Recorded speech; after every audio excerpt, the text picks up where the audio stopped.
አሁን እኔ ይህንን ቪዲዮ የምትመለከቱ ሰዎች እንድትመልሱልኝ የምፈልገው በጥጃውና በእባቡ መካከል ያለው ልዩነት ምንድነው?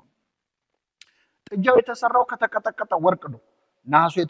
እባቡ የተሰራው ከተቀጠቀጠ ነሐስ ነው። ሁለቱም የተቀጠቀጡ ምስሎች ናቸው። አንድ ሁለተኛ ከጥጃና ከእባብ እንደው የቱ ይሻላል? እስቲ እንደው እውነት ለመናገር ማለት ጥጃ ቢያንስ ወተት ነው የምታስገኘው፣ እባብ ግን መርዝ ነው የሚያስገኘው። ወደኋላ ስትሄዱ ጥጃ ለመስዋዕት የሚቀርብ ነው፣ ለእግዚአብሔር መስዋዕት ሆኖ የሚቀርብ። እባብ ግን ታሪኩ ጥሩ አይደለም። ሰው ጥጃ ከምትለውና እባብ ከምትለው እባብ ብትለው ይከፋዋል። መርዘኛ ማለት ነው፣ ክፉ ማለት ነው። መርዘኛ የሆነውን እባብ ከነሐስ ቀጥቅጠ ስራ እንዴት ይለዋል? እንደው ሌላ ደና እንስሳ እንኳን አላለውም እግዚአብሔር። እንዴት እባብን ይለዋል? የክፉ ነገር ምልክት የሆነውን የሰው ልጅ ከገነት የወጣበትን እባብ፣ የተረገመውን እባብ እንዴት ስራ ይለዋል? ቀርጸ ስራ አለው፣ ሰራ፣ ህዝቡም አይቶ ዳነ ይላል። ሳዊሮስ ዘገብሎን የተባለ የቤተክርስቲያናችን አባት ምን ይላል? ይህንን ጉዳይ ሲያነሳ ሙሴ ሆይ ምን ነክቶ ነው ይህንን የምትሰራው?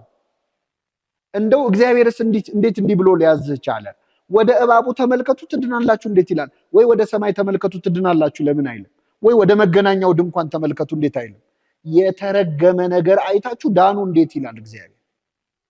የተረገመ ነገር ያውም ደግሞ የተቀረጸ ምስል ለአንተ አታድርግ የሚለውን ጽሑፍ የጻፍከው ሙሴ ሆይ እንዴት ይህንን እባብ በአደባባይ ትቀርጻለህ? እንደው ተደብቀ እንኳን ቢሆን ጥሩ ነው፣ ሰው ፊት አምጥተህ እንዴት ትሰቅለዋለህ ይላል።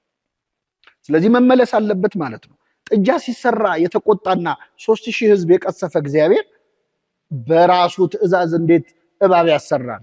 ያውም የተረገመውን እባብ ማለት ነው። በጣዖትና በስዕላት መካከል ያለውን ልዩነት ይሄ ነው።